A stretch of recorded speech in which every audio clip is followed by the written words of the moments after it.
사업을 시작하고 나서는 퇴직금 일단 다 털었고요. 모아온 돈도 다 털었고 돈이 없으니까 70만 원 가지고 내가 몇 달을 버틸 수 있을지를 계산했었거든요. 특히 저는 간호사의 꽃은 결국 인상이라고 생각을 하거든요. 가장 중요하게 생각하는 1순위는 이에요. 드림뉴스 저희 채용 공고 띄우면은 많이 지원해 주시면 좋겠습니다. 네, 안녕하세요. 저는 드림뉴스 공동대표 김진선이고 간호사 유튜버 널스맘으로도 활동을 하고 있습니다. 했던 부서는 어떤 부서인가요? 저는 이제 서울에 있는 대형병원에 혈액종양내과 안병동에서 근무를 했었어요. 드림뉴스는 간호사 그리고 간호사를 꿈꾸는 분들을 위한 교육 콘텐츠를 만드는 곳이고요. 네, 드림뉴스는 크게 보면은 출판 그리고 온라인 강의 이렇게 하고 있다고 보면 되는데 지금까지 출간된 책은 40종이 넘고요. 또 올해에 30종 이상이 또 개발될 예정입니다. 올해 저희 목표가 온라인 강의의 제작량을 대폭 늘리는 거거든요. 실질적으로 도움될 수 있는 그런 강의를 만들려고 노력을 하고 있습니다. 유튜브도 하시잖아요. 네, 저는 유튜브를 할 때는 정말 그냥 제 취미였거든요. 그 당시엔 전 3교대를 하고 있는 간호사였고 내가 가리키는 신규 간호사뿐만이 아니라 정말 전국에 있는 많은 신규 간호사분들께 힘이 되고 싶다? 이런 마음으로 시작을 했던 것 같은데 그게 어떻게 지금까지 이어진 게 신기하기도 하고 잘해야겠다 이런 생각도 드는 것 같습니다. 간호학과는 어떻게 진학을 하게 되신 건가요? 사실 진짜 좀 아이러니할 수 있는데 고등학교 때 필수로 해야 되는 이런 봉사 시간 이런 게 있었는데 봉사활동을 굉장히 많이 다녔던 기억이 있어요. 친구들이 너는 간호사하면 잘할 것 같다 이런 말을 많이 했었거든요. 그래서 제 적성에 맞을 것 같아서 이제 진학을 하게 되었습니다. 제 원래 꿈은 철학과를 가는 거였어요. 워낙에 윤리나 이제 철학 책을 되게 좋아했고 근데 실질적으로 철학과 하면은 취업률이 너무 타격이 크다 이런 말들을 어른들이 너무 많이 하셨거든요. 그래서 저는 간호학과로 진학을 하게 되었습니다. 후회한 적은 단 한 번도 없었어요. 저랑 굉장히 잘 맞는 과라고 생각을 했습니다. 그러면 사업은 원래부터 좀 관심이 있으셨나요? 수능을 끝나고 나서 도서관에 가서 책을 이제 이만큼씩 쌓아서 읽고 했거든요. 근데 그때 많이 읽었던 책들이 성공하신 분들, 부의 추월차선, 나는 4시간만 일한다.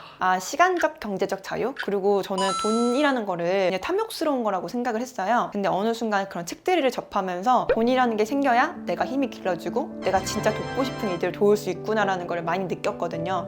그때부터 그럴 수 있는 방법 중에 빠르고 현실성 있는 루트가 사업이라고 생각을 했고 지금도 제가 열심히 사업을 해서 정말 어려우신 분들을 어떻게 도울까 이런 고민을 항상 많이 하는 것 같습니다. 유튜브는 어떻게 시작하게 되신 거예요? 유튜브는 제가 유튜브 원래 광팬이에요.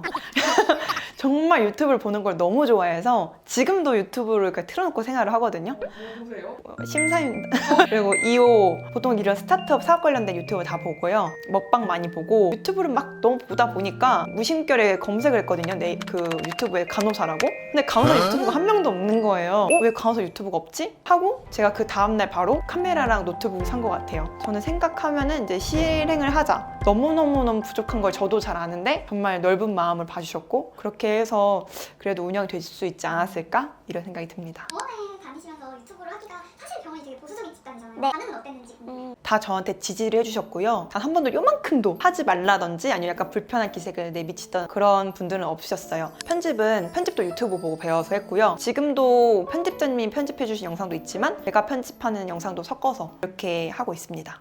전 사업을 이제 20살 때부터 꿈을 꿨고 고민을 하고 있었던 상황이었고요. 그때는 어떤 사업을 해야 할까? 이런 것 때문에 노은지 대표님을 만나게 됐고 둘이 의견이 잘 맞아가지고 신규 간호사를 돕는 일을 하자라고 했고 그럼 어떤 일을 할 수 있을까? 했는데 제가 그 당시에 유튜브로 이런 간호 교육 콘텐츠를 많이 올리고 있었던 시점이었고 내가 잘할 수 있는 거는 신규 간호사분들의 마음을 이해하고 그들이 원하는 니즈를 파악하는 거일 것 같다라는 생각을 했고요. 그래서 이제 교육 콘텐츠 쪽으로 빠지게 된 거예요. 그래서 이제 유능하신 저자님들과 강사님들을 만나고 전문성 있는 이런 콘텐츠들을 제작을 해나갈 수 있었던 것 같습니다. 노은지 대표님은 그때는 신규 간호사 안내서라는 베스트셀러 작가셨고 저는 유튜버였고 강연을 초청을 받았었고 강연을 앞두고 있다 보니 만나게 된 그런 상황이었어요. 근데 저는 공동 창업자에 대한 생각을 해봤었거든요.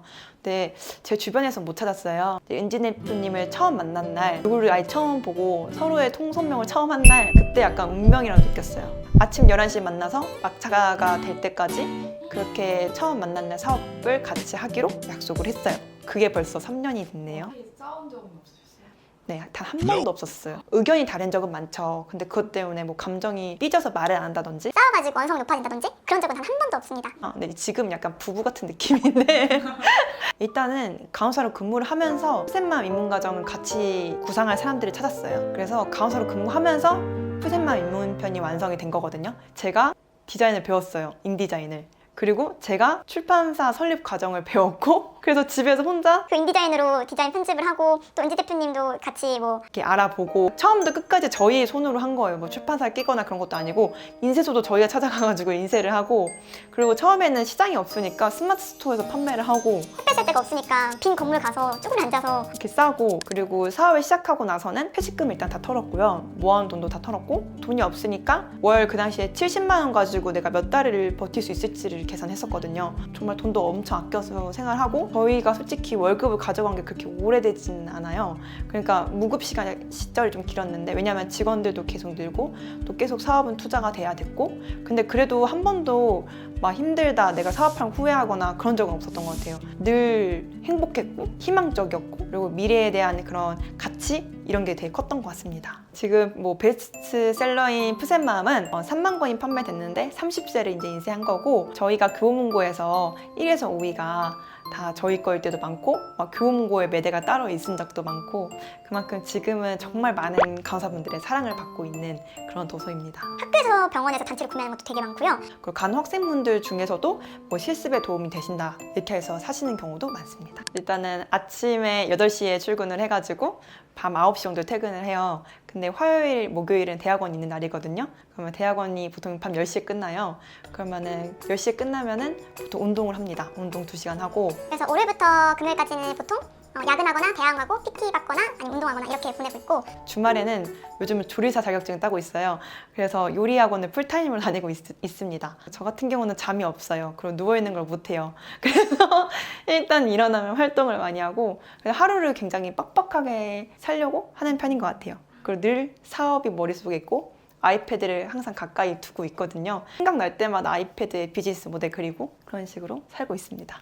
제 고민은 그게 가장 큰 것 같아요. 하고 싶은 게 너무 많은데 시간이 부족해요. 제가 가장 많이 하는 생각이 나만 48시간이었으면 좋겠다라는 이기적인 생각을 굉장히 많이 하거든요. 혼자 인내하는 게 많거든요. 특히 대표가 되고 나서 더 그런 것 같아요. 옛날에 병원 다닐 때는 환자나 아니면 뭐 병원 일때 힘들면은 동료 간호사 선생님한테 이렇게 푸념도 하고 그랬던 것 같은데 요즘은 좀 혼자 인내하는 일이 더 많아졌거든요. 그래서 그런 부분에 있어서 내 멘탈 관리를 어떻게 해야 하지? 이런 고민도 많이 하는 것 같습니다. 네, 저는 임상이 그리웠어요. 솔직히 저는 간호사의 꽃은 결국 임상이라고 생각을 하거든요. 제가 안병동에서 있을 때 정말 액티브하게 일을 했고 최선을 다해봤고 그랬던 경험이 저한테 너무 소중하고 환자를 보는 게 너무 행복했어요. 그리고 슬프기도 했고 마음 아파본 적도 많지만 찬란했던 기억들이 많거든요. 그래서 제가 작년에 그때 코로나 의료진 부족하다고 했을 때 무서움보다 환자를 빨리 보고 싶다는 마음이 더 컸던 이유가 그런 그리움 때문이었던 것 같습니다. 제가 늘 생각하지만 제가 극복을 했으면은 여러분들한테 어떻게 극복했다라고 말을 했을 텐데 저는 굉장히 많이 아파했어요. 나를 계속 옥죄고 그 시기는 저한테는 좀 암흑기 같은 시기였거든요. 그래서 유튜브를 할 때 더 적극적이었던 것 같아요. 여러분만 그런 게 아니다. 저는 그때 저만 바보이라고 생각했고 제가 제일 못난 사람의 생각을 해서 더 그렇게 빠졌던 거거든요. 시간이 약이었습니다. 정규직 기준으로는 9명 있습니다. 지금 계속 채용을 고려하고 있어요.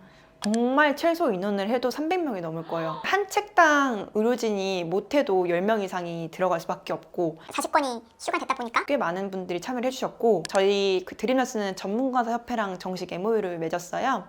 그리고 여러 병원에 계신 분들 저자님이 나오신 뭐 대학원 동기를 소개시켜 준다든지 이런 식으로 진행을 하고 있고 그러다 보니까 저자 모집에서는 크게 많이 어렵지는 않은 것 같습니다. 출판사랑 이런 저자분들이나 강사분들이랑 마찰이 있는 경우가 굉장히 많은데 저 같은 경우는 저자분들과는 소중한 인연이라고 늘 생각을 하거든요. 특히 제가 항상 미팅할 때마다 하는 말이 저도 책을 내봤고 그렇기 때문에 저자분들한테 이게 얼마나 내 새끼 같은지 이걸 너무 잘 안다. 그러니까 최선을 다해 만들겠다라고 하고 소통을 계속 하려고 하고 있거든요. 어려우신 점은 없는지 저희가 도와드릴 부분은 없는지 그리고 또 저희가 다른 출판사에 비해서 편집팀 인원이 많은 편이에요. 그 이유가 특히 간호사 출신의 편집팀으로 구성이 되어 있거든요. 대부분이 마찰이 다른 출판사에 비하면 굉장히 적다라고 생각합니다. 대표님한테 좀 인사이트를 주는 게 있나요? 전 유튜브예요. 저는 유튜브 광이라고 했잖아요. 지금도 유튜브를 틀어놓고 생활을 하고 TV뿐만이 아니라 집 가면은 아이패드, TV, 그리고 핸드폰 다 유튜브를 켜요. 그 다음에 저는 3개 이상 채널을 왔다 갔다 하면서 계속 이렇게 클릭하면서 보는 거거든요. 이렇게 책을 읽어주시는 유튜버 분들이 많은데 그걸 항상 켜놓고 자요. 그러면은 그 책에서도 자극을 얻는 건데 그 모든 것들, 사업에 대한 내용, 책에 대한 내용, 인생 그런 게 다 유튜브에 있더라고요. 슬럼프가 심하게 왔던 적도 있고 누워있는데 내가 갑자기 콩알이 된 느낌처럼 내가 개미 같고 저희 집이 10층인데 지하 이하로 내려가는 느낌도 받아본 적 있고 그런 슬럼프가 누구나 있듯이 저도 있었어요. 어느 날 이제 어머니한테 전화가 온 거예요. 근데 전화를 받는데 목소리 듣자마자 너무 확 울컥하더라고요. 슬럼프 있던 날이어서. 그냥 힘든 거 있으면 말해라 이렇게 얘기하는데 그때 제가 진짜 어린애처럼 그냥 엉엉 운 거예요. 그게 작년인데 그냥 내 감정에 내가 솔직해지고 나니까 그냥 극복이 되더라고요. 그리고 그날 맛있는 거 먹고 그 다음에 또 일상처럼 또 생활하고 가장 중요하게 생각하는 1순위는 조직 적합성이에요. 지금 현재 이미 만들어진 이 조직에 얼마나 어울릴 것 같은 사람이냐인 부분인데요. 좀 저 같은 경우는 일은 뭐 하다 보면 늘 수도 있고 그렇지만 서로가 저는 분위기가 중요하다 생각을 하거든요. 서로 격려하고 좀 으쌰으쌰 하면서 스타트업이 큰 기업이 아니에요. 작은 기업이기 때문에 한 사람 한 사람이 마찰이 있거나 이런 것보다는 서로 도우면서 유기적으로 함께 성장하는 듯한 느낌을 갖는 게 가장 큰 동기 유발이라고 생각을 하고 가장 큰 조직 문화를 만들어 나갈 수 있는 거라고 생각이 들거든요. 드림너스 저희 채용 공고 띄우면은 많이 지원해 주시면 좋겠습니다. 리딩널스님이랑은 혹시 어떻게 인연되셔서 알게 되셨나요? 리디너스 님도 강연을 같이 다니다가 같은 강연자로 만나게 된 거고 그 강연팀을 만들어 보고 싶어가지고 제안을 했어요. 우리 강연팀을 만들자고 성원쌤한테 그리고 은지 대표님한테 모이게 된 거예요. 그래서 그때 우리는 이렇게 한 팀으로 강연팀을 만들자. 우리의 팀 이름은 널스캠이다. 우리는 간호사 꿈꾸는 분들을 위해 좋은 강연을 하자. 이렇게 해서 시작이 됐고 그게 계속 이어지다가 이제 코로나 때문에 이어지지 않고 있고 그때 당시에 저희 4명 다 간호사였습니다. 저도 3교단의 간호사였고 4명 다 그 누구도 사업을 할 거라고 얘기는 나오지만 이렇게 될 줄은 몰랐어요. 근데 지금은 다 저희가 사업을 하고 있고 너무 신기하고 지금은 다 병원에 나왔네요. 오늘 인터뷰해 주셔서 감사합니다. 네, 감사합니다.